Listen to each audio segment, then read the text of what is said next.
Hey everyone, and welcome.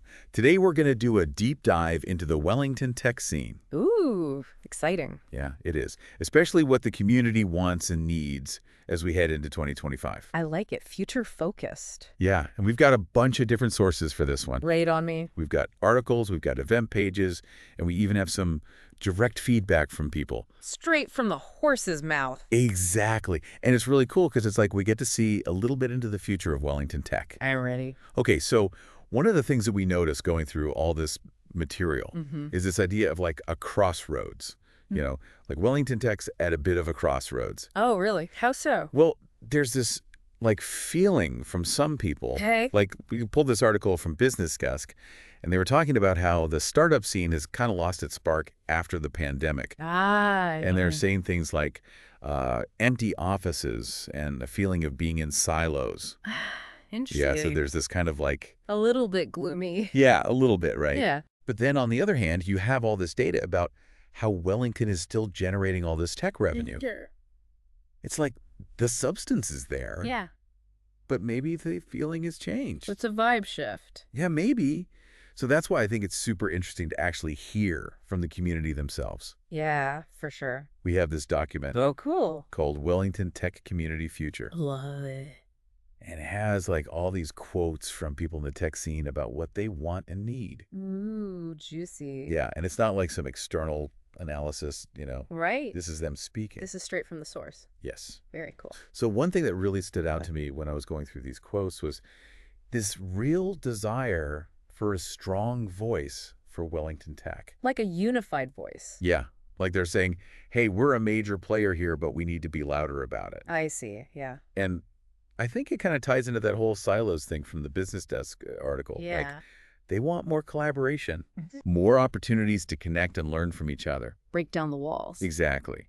And it's not just about, like, making noise, you know? Right. They want action, Yeah. especially when it comes to government procurement. Oh, interesting. Yeah. This theme, like, kept popping up again and again. Like a broken record. Kinda. Like, there's a frustration there. The way things are. Yeah, and they're calling for a system that's faster and fairer Yeah. and that actually, like, understands the needs of tech companies. So they want it to actually support them, not hinder them. That's it. And this Yeah. actually reminded me of that Beyond Recruitment article we looked at. You talk about hiring freezes and downsizing, especially in the government. But they also talk about the importance of kindness in the tech sector. Kindness. Do you think, like, that ties into this desire for a more supportive procurement system? Absolutely. It's about moving away from just thinking about the cheapest option Okay. and realizing that supporting local tech companies can benefit everyone. So it's about the bigger picture. It is, yeah. And I think it could lead to more jobs, more innovation, and just like better products and services for everyone in New Zealand. So better procurement leads to all these amazing things. Exactly, like a ripple effect. And speaking of support, Yeah. another big theme that came out in the community feedback was this need for more mentorship and training, especially for people who are new to the industry. That makes a lot of sense. Right. So there's this real desire to help people grow and develop their skills. And looking ahead to 2025, it seems like there are some really cool events and initiatives that are directly responding to these needs. Ooh, tell me more. Well, for example, Tech Week has a whole bunch of events designed to connect people and foster learning, and it's not just your typical tech conference. What do you... They've really put a lot of effort into creating a program that's diverse and engaging, something that speaks to everyone in the Wellington tech scene, Ooh, I like that. Yeah, it's I kind was of... actually looking through the Tech Week Wellington page, and some of the titles really jumped out at me. Oh, yeah. Like what? There's one called She's in Thrall Wahine Fueled Tech, which sounds amazing. Very cool. And then there's another one called Adapting Cities Technology Stories from the Built Environment. That one seems like it'd be right up your alley. It does, doesn't it? And that's what's so great about Tech Week.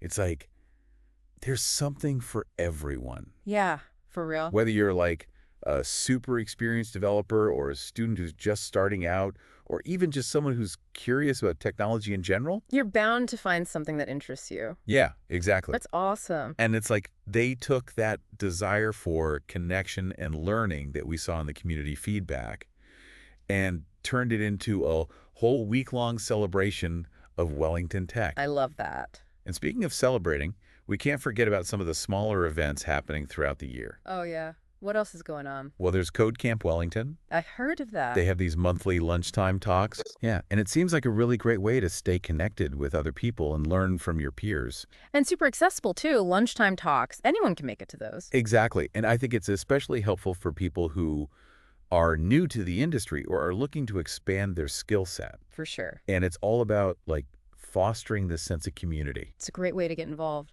You know, we've been talking a lot about developers and, like, tech professionals. Yeah.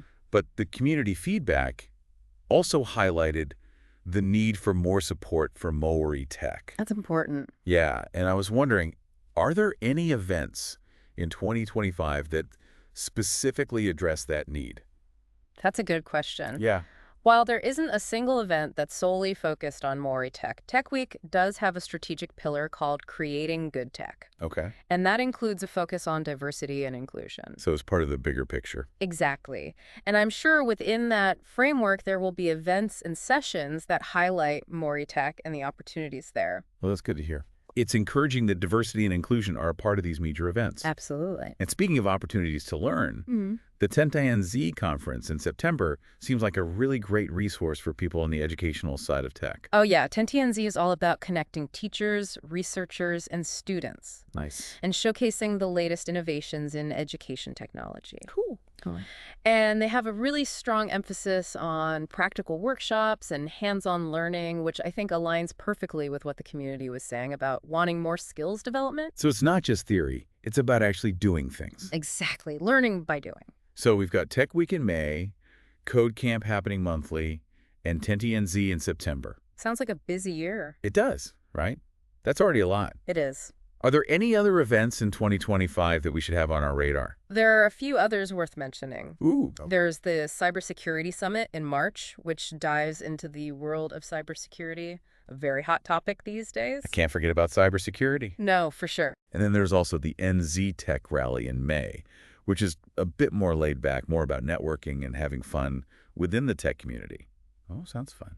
Yeah. So it seems like Wellington's really hopping in May with all these tech events. Yeah, May is going to be the month for tech. Yeah, like a mini festival of tech. Exactly. But it's not just about events, is it? True. You know, when we were looking at the community feedback, they also talked about wanting physical spaces where people can connect and collaborate. Yeah, places to work together and build things. And that's where places like the Taiwa Wellington Tech Hub at Victoria University come in. Oh, yeah, the Taiwa Hub is a really cool initiative. It's like they read the community feedback and said, let's make this happen.